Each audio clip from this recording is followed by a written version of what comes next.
Good morning, everybody, on this rainy Saturday. Glad to have everybody here today. So I figured I'd take today and take some opportunity for you all to get to know me a little bit better. I know that some people may question an individual's authenticity, or sometimes I may rub people the wrong way.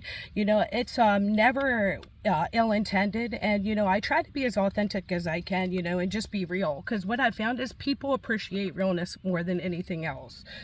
So my authenticity, I know personally, comes through about 12 or 13 years of introspect. I have been on this journey internally, trying to figure myself out. Why do I do the things I do? Why do I think the way I think? Why I am the way I am? Why do people perceive me the way that they do? Those types of things. So this is 13 years worth of journaling, notebook after notebook after notebook, really analyzing myself, figuring out what is me, how did I get where I am to make me who I am? Is it who I want to be? And if not, address those issues and try to build myself back up. So again, that's 30, 40 notebooks full of my life history for the past 12 years in this journey. And I think that it's probably one of the best journeys that I've ever been on, because I've really gotten to know myself, good, bad, ugly, and indifferent. So, that means, analyzing, my Myers-Briggs, my Jungian personality types, am I right brain, am I left brain, am I balanced? There's Gardner's multiple intelligences, big five leadership, what kind of leader am I? How am I motivated? What is my locus of control? Is it internal? Is it external? What is my learning styles? Should I be diagnosed with specific disorders? There's all kinds of stuff, and when we analyze this, I've spent 15 years almost doing this, and when I analyze all this, I really realize, some good stuff and some really bad stuff as well, and this is just internal. Then I have to take a look at my external world. How does my relationships and my environments and things like that contribute to who I am as well, because that factors in just as much. And that is just, as far as brain and personality, that's not even thinking, physiology, biology, neurology, my brain development, all these kinds of things that I've spent many years getting to know. And I gotta say,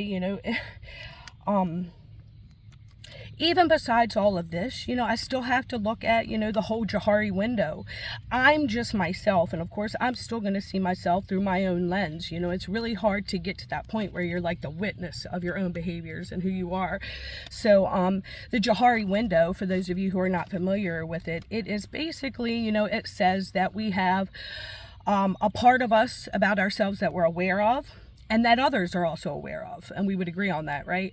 So then I also have a part of myself that I am aware of in myself, but maybe I don't show or let others know. Then there's also, what others see in me that I might not see in myself, good or bad, those shadows.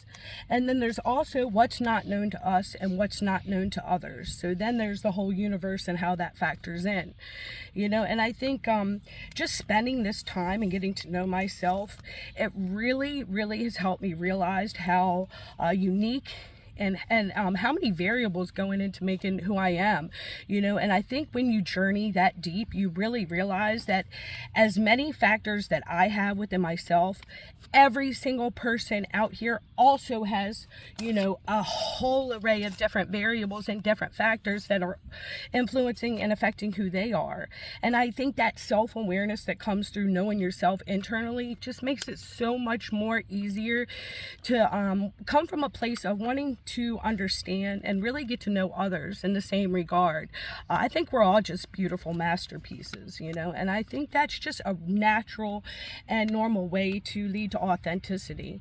And not just that, security, right? So security and feeling good about, if there's stuff I'm not wanting people to know, then maybe that's a good sign I shouldn't be doing it. I always say that working with kids made me a better person in that sense, because I would be telling these kids not to do stuff, then I would be going home and doing it, right?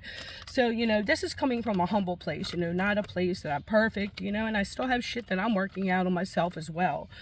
So anyway, hopefully this is helping you all understand me a little bit better, where I'm coming from, and I really hope to get to know you all a lot better as well. So this comes to a couple different theories, right, that I like to consider. One is the egotistical self theory. And this is basically a deep ecology, which for those of you who don't know what ecology means, it's a scientific study and wanting to understand a person, right?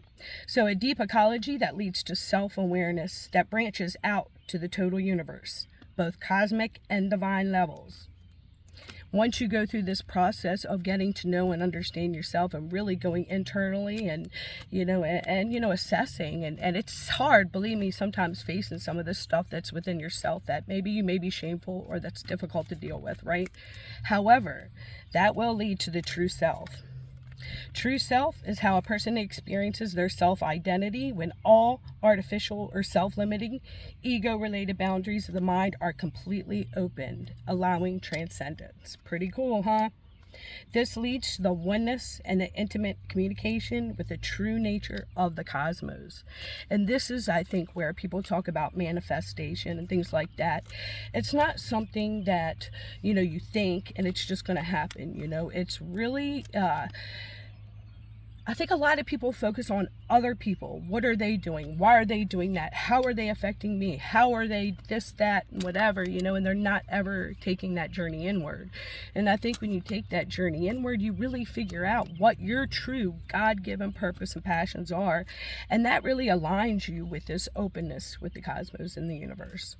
So for people that wonder, think things happen easily for people, it took lots and lots and lots and lots of trauma. And we're not talking about childhood, we're talking about adulthood repeatedly, barriers, setbacks, score really high on the aces, pretty much like way up there.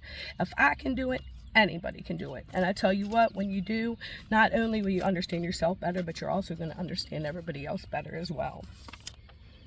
So that, my friends, is freedom, true freedom. Freedom that is limitless, and freedom to just be and to just live. So try to take a different stance. Don't take things personally with others, and try to see others in a different light. Realize that we're seeing them with that worldview and that lens that is built up through genetics, biological factors, environmental factors, personality factors, as we've just named and talked about before. So we should all view each other with hey, they're different, maybe they can help us to experience a new way or a new culture, a new insight or a new opinion that's just gonna make our black and white world that much more colorful, right? This is going to lead you to true liberation, true joy, and true authenticity, not just with yourself but others. So I'm going to end this with one of my favorite quotes by Robert E. Heinlein. I am free no matter what rules surround me. If I find them tolerable, I tolerate them. If I find them too obnoxious, I break them. I am free because I know that I alone am morally responsible for everything that I do. And that's with love, y'all. Have a great weekend.